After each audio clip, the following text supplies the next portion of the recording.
Welcome to India TV. You're watching Health DNA. I'm Anshu Jaising, and today on World Asthma Day, we are joined by Dr. Vikas Maurya. He's Director Pulmonology, Fortis Hospital, Shalimar Bagh. Welcome, sir. Thank you. So what is asthma? Right. So, asthma basically is a non-communicable disease.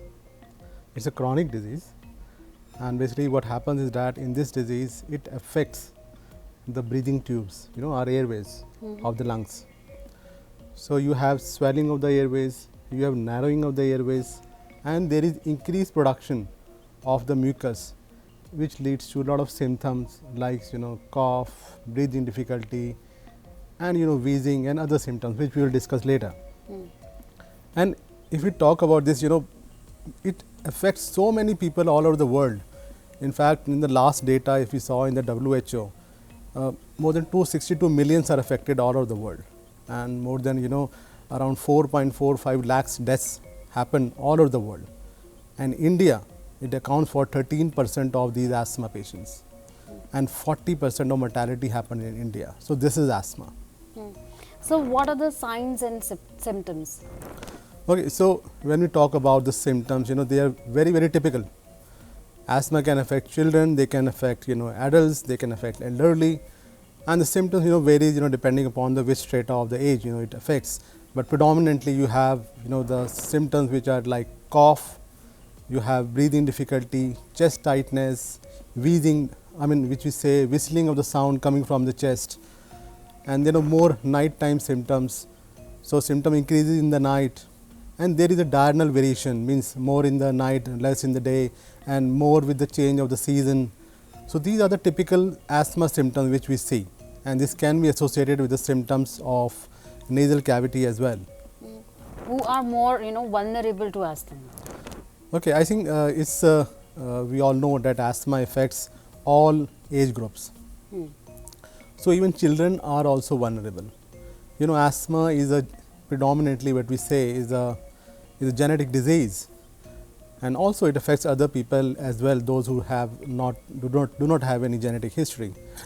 So the the risk factor, if we talk about the patients who have in their family history of asthma, so the children can get the asthma.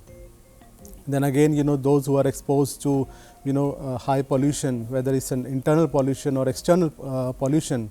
Internal pollution like the smoking, and then rapid urbanization is also causing increase in the asthma patients, and then exposure to dust, exposure to house dust mite, exposure to any other allergens can also triggers can also act as a risk factor for asthma. Then premature birth, low birth weight, obese children, they are also more prone for getting asthma. So how to diagnose asthma? Right. So asthma, as I said, you have typical symptoms. So for diagnosis, these typical symptoms, when the patient tells to you, you can say, okay, yeah, this looks like an asthma. Like for example, there is a patient having cough more in the night, right? So these are the clinical symptoms, and having breathing difficulty, chest tightness, and then symptoms comes with change of season, then comes with exposure to cold, dust, or something like smoke. So these are typical symptoms which signifies that you are suffering from asthma. And then you go to the doctor and they examine you. When they examine your chest, they found yes, you are having certain bronchi or wheeze in the chest, and then they do certain tests like spirometry. And after spirometry or maybe some peak expiratory flow meter test, they can diagnose, yes, you are having an asthma. So what is the difference between allergies and asthma? How to differentiate between the two? See, allergy, there's a general term, right? Allergies. I may be allergic to anyone, right? So that's not right. So you can have a skin allergy, you can have eye allergies, you can have nasal allergy, and you can have the respiratory allergy. And respiratory allergy can lead to asthma.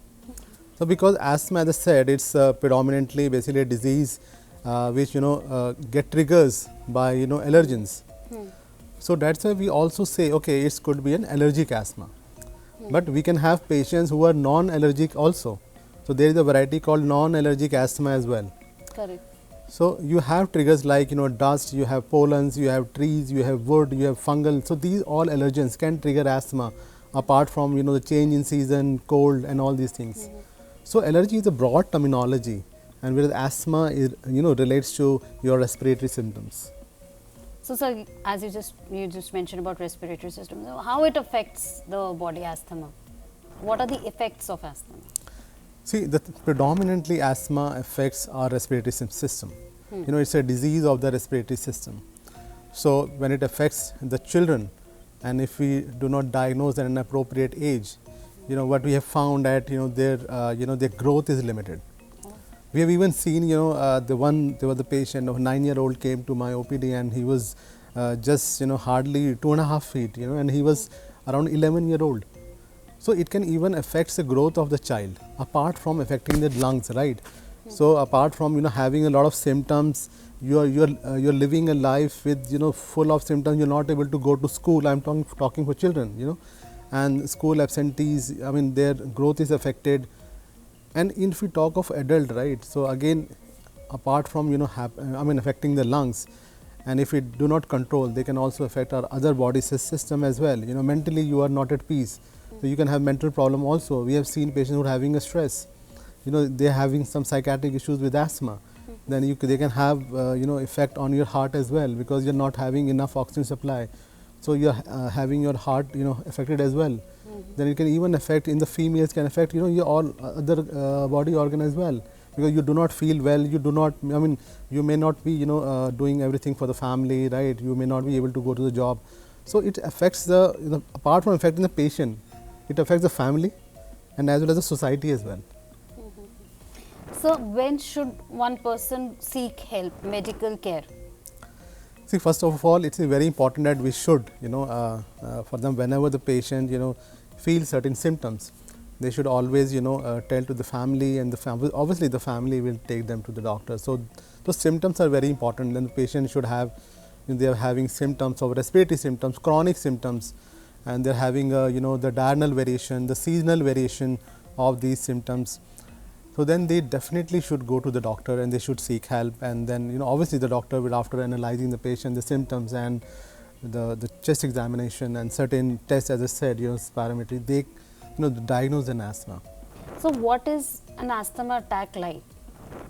Oh, I think asthma attack can be very, very horrible also. We have seen patients coming into the emergency with very low oxygen, having a very rapid breathing. So yes, asthma attacks can be mild, can be moderate, can be severe. Mild one where you are having an increase in symptoms, which you can even manage at home also by increasing your medications, your asthma medications. But when if it is a moderate to severe variety of exacerbation or attacks, you have to go to hospital. You have to seek the doctor help. And these symptoms pertains to, for example, increased cough, increased expectoration, increasing breathing difficulty, whistling sound coming from the chest. You're not able to sleep. So these signs suggest, these symptoms suggest that you are having an asthma attack, and then you should immediately seek the help. You should immediately go to the doctor, or maybe sometime you're having, as I said, we see some patient coming in a very, very bad shape with low oxygen. So you have to come to emergency then. So if I ask you about whether asthma is curable or not, like is it curable? See, first of all, it's very important that we should appropriately diagnose asthma. It should be asthma. Sometimes we not able to diagnose asthma, it's some other disease, we label it as asthma. We've seen a lot of that also. It's not curable, right? But it's treatable. If we see the natural history of disease, what happens is that its initial years, the disease is intermittent. Means you're having a problem, you take medication, and then maybe for 2-3 years you're not having any symptoms. You're living a very normal life. But then again, after 5 years, 6 years, as your age advances, you started again having symptoms. So that's a typical natural history of asthma. So I would say it's not curable, but it's definitely treatable. So what are the preventive measures that one has to take? Okay, so see, asthma, as I said, there is predominantly caused by triggers. So if we talk about, yes, if I'm able to take, prevent those triggers, like, contact, sometimes I have some contact allergens, if I'm getting triggers with that, so avoiding those contacts, then I should be aware of my, allergens. For example, if I know that, okay, if I'm taking that food and I'm having increased symptoms, so I would avoid that. Correct. Then avoidance of, for example, some people have more, triggers they have with dust, with pollens, with with very cold substance, with cold food or cold water or cold air. So they should they should know the symptoms. What happens, that typical asthmatic patient, they knows what triggers the asthma. Correct. So you should avoid those things. Then you should avoid smoking. Then in house also, parents should not smoke if child is asthma. So very, very important. Then again, other aspects, how do you take medications regularly? So you what prevent are the attacks. medications and treatments available?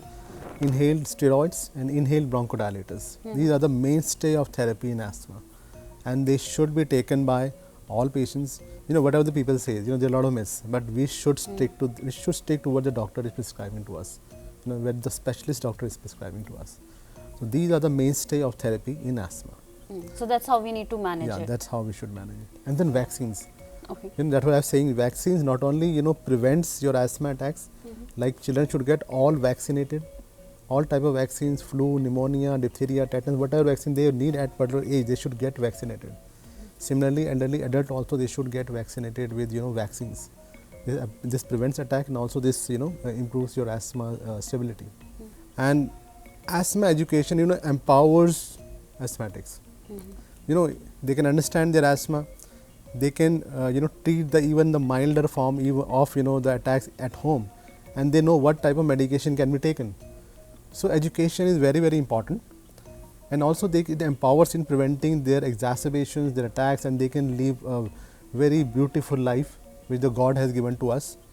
So that is what my message on this World Asthma Day is, that we should educate people, we should educate asthma, and we should give them proper medication so that they can live a very good life. Thank you. Thank you so much, sir, for joining us. It was a pleasure talking to you. Thank you so much.